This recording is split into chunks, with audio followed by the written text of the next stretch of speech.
Bem-vindos a mais uma conversa aqui no Destilando Livros. Hoje a gente vai investigar um tema, olha, fundamental. Como é que as sociedades lutam para ampliar a participação no poder? Uhum. E não é só o direito de votar, sabe? É como isso se conecta com benefícios bem concretos do dia a dia. Tinha até uma expressão dos trabalhadores britânicos, né? A luta era também por ter um bom casaco nas costas. Exatamente, e a gente vai analisar isso usando como base o livro Por que as Nações Fracassam, né? Focando naquele conceito do círculo virtuoso. Ah, sim. Aquele ciclo que se reforça. Isso, a ideia de que instituições políticas e econômicas inclusivas, ou seja, aquelas que distribuem melhor o poder, as oportunidades, elas acabam se fortalecendo uma outra com o tempo. A gente vai ver como isso aconteceu na Grã-Bretanha, com reformas vindo aos poucos, muito por causa da pressão popular. Certo. E também nos Estados Unidos, numa briga diferente contra um outro tipo de poder concentrado, o dos grandes monopólios, sabe? Industriais, financeiros. Entendi. Então, a nossa missão aqui é destilar como essas lutas se deram, né? Que ferramentas o pessoal usou e o que a gente pode aprender disso para manter sociedades mais abertas, mais justas. Vamos começar então pela Grã-Bretanha, depois da Revolução Gloriosa. Vamos lá. A gente já viu que essa revolução foi importante, né? Criou bases para limitar o poder do rei, fortalecer o parlamento. Enfim, começou ali um certo círculo virtuoso. Mas não foi um caminho reto, né? Tinha tensão. Tinha e muita. O avanço foi, assim, bem lento e com muita resistência da elite, viu? A Revolução Industrial estava mudando tudo, né? Criando riqueza, mas também muita desigualdade e novas formas de exploração. A pressão que vinha de baixo era enorme.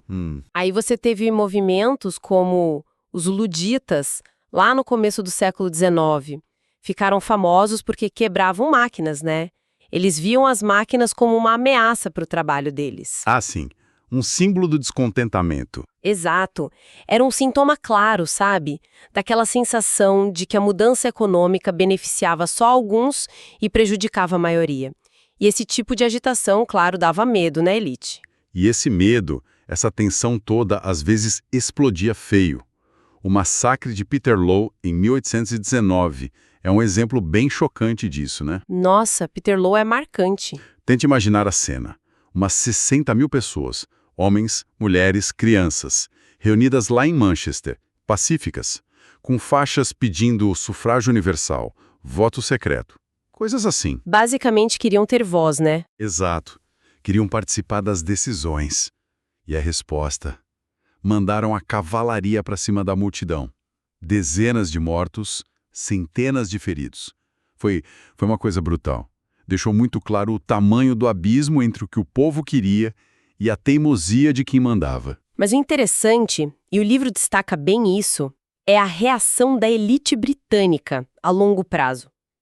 Peterloo foi um baque, claro, mas a agitação não parou.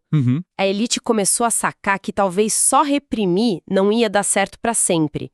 Eles olhavam para a Europa, viam revoluções derrubando reis. É verdade. E fizeram um cálculo. Meio que pensaram, olha, talvez seja melhor ceder um pouco, fazer umas reformas graduais, do que arriscar uma revolução que leve tudo. Não foi que eles viraram democratas da noite pro dia, sabe? Entendi. Foi mais uma estratégia para se manter no poder. Exato, uma autopreservação calculada. E é nesse contexto que entram as leis de reforma, então. Aquelas mais famosas. Precisamente. A Lei de Reforma de 1832 foi um passo grande. Acabou com os distritos podres, aqueles lugares com quase ninguém votando, mas que elegiam um deputado. Ah, sim. Controlados pela aristocracia. Isso. E deu mais representação para as cidades industriais que estavam crescendo. Ampliou um pouco o direito de voto, mais para a classe média. Depois vieram outras, em 1867, 1884, foram estendendo o voto devagarinho para mais gente da classe trabalhadora masculina. Foi um processo lento, cheio de idas e vindas, mas mostrou essa escolha da elite, reforma controlada para evitar a revolução. E no meio dessa briga toda por mais voto, por mais representação, surge um movimento popular gigante, os cartistas. Eles ficaram bem fortes ali nos anos 1830, 1840, né? Qual era a deles exatamente? A base era a Carta do Povo, um documento que tinha 6 exigências principais. A central mesmo era o sufrágio universal masculino, todo homem adulto poder votar. Certo. Mas aqui está o ponto-chave que conecta com a história do bom casaco. Os cartistas não viam o voto só como um direito abstrato, entende? Eles deixavam muito clara a ligação entre ter poder político e ter uma vida melhor, economicamente falando. Ah, interessante. Eles achavam que com o voto poderiam eleger gente que defendesse os interesses deles. Tipo, leis melhores? Exatamente isso. Poderiam pressionar por leis para garantir salário digno, trabalho seguro, escola para os filhos, casa decente. Aquela expressão que você mencionou resume bem, né? Queriam um voto para garantir um bom casaco nas costas, uma boa faca e um bom garfo, uma boa casa sob suas cabeças e uma boa educação. Nossa, que direto. Era política entrando na economia, sabe? A ideia de que a representação política era a chave para ter segurança material, para ter dignidade. Para a época, essa conexão era, assim, muito radical e muito poderosa. Uma luta bem explícita, então. Poder político para ter poder econômico. Fascinante. Agora, vamos fazer a ponte, cruzar o Atlântico. Estados Unidos, finalzinho do século XIX, começo do XX. Vamos lá. Lá, o círculo virtuoso também estava rolando, né? As instituições eram mais inclusivas desde o início, pelo menos para os padrões da época, para homens brancos, mas o desafio à inclusão não era uma nobreza antiga como na Grã-Bretanha. Era outra coisa, né? Sim, o desafio vinha de um poder econômico absurdo, concentrado na mão de pouquíssimos. Indivíduos e empresas gigantes, figuras que ficaram conhecidas como os barões ladrões, os robber barons. Ah, esses nomes são famosos. Rockefeller. Isso, John D. Rockefeller do petróleo com a Standard Oil, tinha o Vanderbilt nas ferrovias, o Carnegie no aço, JP Morgan nas finanças. Eles montaram verdadeiros impérios, juntaram fortunas que a gente nem imagina e, com isso, um poder que ameaçava, assim, distorcer tudo, a economia e a política. E como que eles ameaçavam o sistema exatamente? Qual era o medo? O risco era eles pegarem as instituições econômicas americanas, que eram mais ou menos abertas, e transformarem em extrativistas. Eles criavam trusts monopólios que dominavam setores inteiros. Sufocavam a concorrência. Exato. Esmagavam a concorrência, definiam preço, exploravam o consumidor, trabalhador e, pior, usavam essa grana toda para influenciar a política. Financiavam campanha, compravam voto no Congresso, conseguiam lei favorável. O medo era que o poder econômico simplesmente tomasse conta do governo. Tem uma frase do Woodrow Wilson, antes de ser presidente, que dizia algo como: se o monopólio continuar, ele sempre vai ter as rédeas do governo. Era um perigo real para o pluralismo. Interessante essa comparação que o livro faz rapidinho com o Carlos Slim no México, né? Que as táticas dele lá funcionaram melhor por causa de umas brechas legais tipo o amparo. Pois é. Enquanto nos Estados Unidos, quando ele tentou algo parecido com a Compusa, o sistema legal foi mais resistente. Exato. Isso mostra como as instituições específicas fazem diferença. E, ao mesmo tempo, é bom notar que nos Estados Unidos tinha uma dualidade, né? Mesmo com esses monopólios crescendo, outras instituições inclusivas, tipo um sistema de patentes mais acessível, deixavam inventores como Thomas Edison, que não veio de berço de ouro, inovar e criar empresas enormes. Tinha essa tensão. Oportunidade versus concentração de poder. A questão era, quem ia ganhar? Entendi. Então a sociedade americana não ficou só assistindo esses barões ladrões dominarem, né? Como é que reagiram? O livro fala muito da imprensa. Sim, a imprensa livre teve um papel crucial. Principalmente um grupo de jornalistas investigativos que ficaram conhecidos como muckrakers. Muckrakers. Tipo limpadores de lama. É por aí. O apelido foi dado pelo Theodore Roosevelt e nem era elogio, viu? Ele se inspirou num personagem de livro que só olhava para a sujeira no chão. Mas o trabalho desses jornalistas foi, nossa, fundamental para expor os podres e mobilizar o público. É aqui que a história fica boa. Me conta mais do impacto deles. Pensa na Ida Tarbell. Ela passou anos investigando a Standard Oil do Rockefeller. Publicou uma série de artigos na McClure's Magazine que eram, assim, devastadores. Detalhou as táticas sujas, antiéticas que ele usou para montar o monopólio do petróleo. Aquilo chocou o país. Imagino. Outro foi o Louis Brandeis, que depois virou juiz da Suprema Corte. Ele escreveu sobre o dinheiro dos outros, expondo como os banqueiros usavam a grana alheia, o tal truste financeiro. E o David Graham Phillips. Ele publicou na Cosmopolitan a série A Traição do Senado, mostrando como o senador era comprado por grandes empresas. Caramba! E não era fofoca, eram investigações sérias, profundas. Elas informavam o público de como o sistema estava podre por dentro. Lembra daquele vídeo do Peru, de um aliado do Montesinos, falando: se a gente não controlar a TV, não faz nada. Os muckrakers eram o oposto. Jogavam luz em tudo. E essa exposição toda na imprensa deu gás para movimentos sociais e políticos que já existiam ou que surgiram, tipo os populistas, os progressistas. Isso mesmo. A raiva do público encontra um caminho nesses movimentos.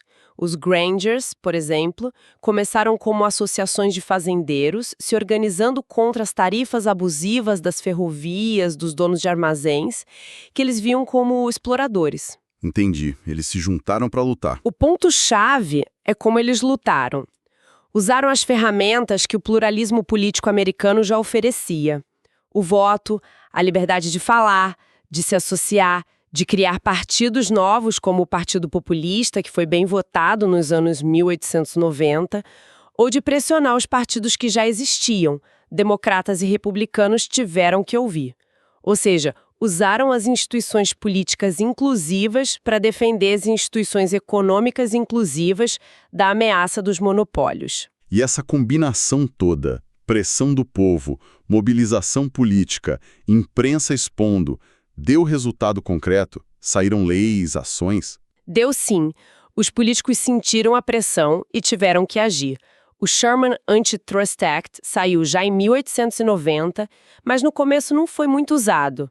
Foi com a Lei Clayton Antitrust de 1914 e a mudança de atitude de presidentes como o Theodore Roosevelt. O caçador de trusts. Ele mesmo, apesar de ter criado o apelido muckraker.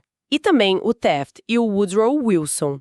Aí a luta contra os monopólios pegou fogo de verdade. Vários dos maiores trusts foram processados e o governo mandou dividir as empresas. Quais foram os casos mais famosos de desmembramento? Olha, talvez o mais famoso seja o da Standard Oil, do Rockefeller, em 1911. A Suprema Corte decidiu e eles tiveram que quebrar a empresa em várias menores. A American Tobacco também, no mesmo ano. E um pouco antes, em 1904, teve a Northern Securities, um gigante das ferrovias do JP Morgan, que o Theodore Roosevelt conseguiu desmembrar. Foi uma vitória importante para ele. Mostrou que dava para enfrentar o poder das grandes corporações. Exato. E além de quebrar os que já existiam, eles criaram regras novas, instituições para evitar que o problema voltasse, né? O que fizeram? Bom, esse foi outro passo importante do círculo virtuoso. Para garantir que as leis antitrust fossem cumpridas e para ficar de olho em práticas desleais, criaram a Comissão Federal de Comércio, a FTC, em 1914, uma espécie de vigia do mercado. Certo. E também, para lidar com a concentração de poder nos bancos que as investigações tinham mostrado, criaram o Federal Reserve System, o Banco Central Americano, em 1913. A ideia era regular os bancos, dar estabilidade financeira e, muito importante, diminuir o controle que um grupinho de banqueiros de Nova York tinha sobre o crédito no país inteiro. Entendi. Ou seja, o pluralismo político funcionou para criar mecanismos que protegessem a inclusão econômica. Bem diferente do que a gente veria em outros lugares, né? Você mencionou a Argentina. Sim, décadas depois, na Argentina, o presidente Menem conseguiu aparelhar a Suprema Corte com bem mais facilidade. Mostra uma fragilidade institucional lá, que é um contraste interessante e que a gente vai explorar mais para frente. Ok. Então, resumindo essas duas histórias, Grã-Bretanha e Estados Unidos, o que elas nos ensinam sobre essas instituições inclusivas e a luta pelo poder? Olha, elas deixam muito claro que ter instituições inclusivas não é um ponto final, sabe? Não é algo que você conquista e pronto, acabou. É um processo contínuo, dinâmico e muitas vezes cheio de conflito. Precisa ficar de olho sempre. Exige vigilância constante, ação da sociedade. seja contra uma nobreza antiga ou contra novos gigantes econômicos. Defender e ampliar a inclusão depende de usar ativamente os direitos, as ferramentas políticas que existem. A luta por ter voz, por participar, está totalmente ligada à luta por condição de vida melhor, por segurança econômica. Aquela história do bom casaco nas costas continua super atual. E isso traz uma reflexão importante para os nossos dias, né? Hoje a gente vê novos gigantes, especialmente na tecnologia, com um poder e uma influência enormes, talvez comparáveis aos barões ladrões lá de trás. Como que a sociedade de hoje podem usar essas lições? Essa é a pergunta de 1 milhão, né? Como achar o equilíbrio? De um lado, você quer incentivar a inovação, o crescimento, que muitas vezes vem dessas grandes empresas. Do outro, como garantir que os mercados continuem abertos, competitivos e que a política não seja capturada por esse poder econômico todo. Não tem resposta fácil. Não mesmo.